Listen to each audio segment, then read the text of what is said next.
Weather can be a beast and a nemesis to unprepared filmmakers. Certainly was on the Assurance. As part of this training, I wanted to make a film that was impossible to do perfectly.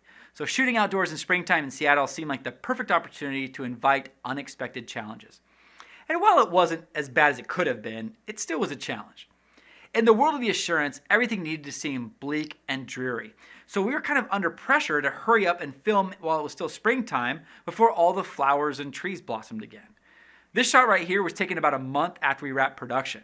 I mean, you can imagine how difficult it would be to make that look like a dreary world. When I scouted our location for the Assurance, these were the sample pictures I took. This was early March, 2 weeks before production started. It was sunny and a warm 75 degrees. Flowers were starting to bloom, and I feared that we'd lost our dreary world. Then, the night before production, there was an unseasonable cold snap. Temperatures were below freezing, and it snowed. When we showed up to set, this place during our location scouting now looked like this. Now, I had prepared for rain. It's Seattle. Even with the fine sprinkling of rain we get here, that's not something you want your camera gear in.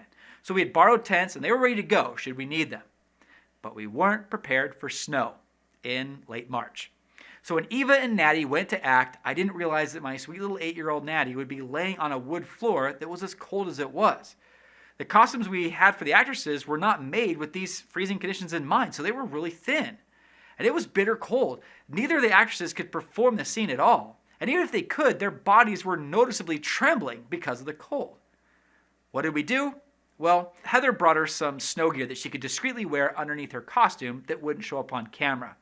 We also got blankets the actresses could use in between takes and cover them up as much as we could. In some parts of some shots, you could see that, so I had to edit around it, but it was worth it. We were very short-staffed, so we were very limited in our resources. I had behind-the-scenes producer Stephen Heller leave set and bring back a heater, and that really helped.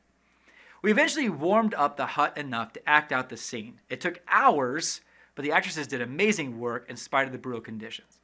Not only did I waste the time of the actresses by not being prepared, but I also wasted the time of the entire crew. So after we wrapped that day, I abandoned other Assurance preparation duties and bought all of the space heaters I could find. Ironically, all of the winter stuff was gone already, so I only found 2, but they helped. Although you can see the heat waves in the footage when you play it back really fast, all of the headache of setting these things up and the hundreds of unexpected dollars in heaters paid off. Almost everyone in the cast and crew had such great attitudes, but I wish I had done a better job of anticipating the cold weather. I was prepared to protect the equipment, but next time I will do a better job thinking about what I can do to make the cast and crew more comfortable as well. We also had several crew members that couldn't make the commute to set and just didn't show up because of the ice and snow where they were, and also many of our extras who were just kind of donating their time and weren't getting paid anyway decided after the cold just to not come after all, which kind of limited how big the world seemed. That being said, it was kind of remarkable how many extras actually did show up in the cold weather. They stood there for hours like champs, and they added a lot to our production value. I should point out that we also had weather work in our favor. Later that year in the fall, it started getting foggy in the mornings. And I love me some dreary weather. It's kind of one of the things that inspired the film. So I monitored every morning for a big fog, and one morning it looked perfect. So we got Natty in her Cardea costume and packed up the family and went to a nearby lake and got some just gorgeous footage. So weather can work for you or against you. The point is to be prepared for everything.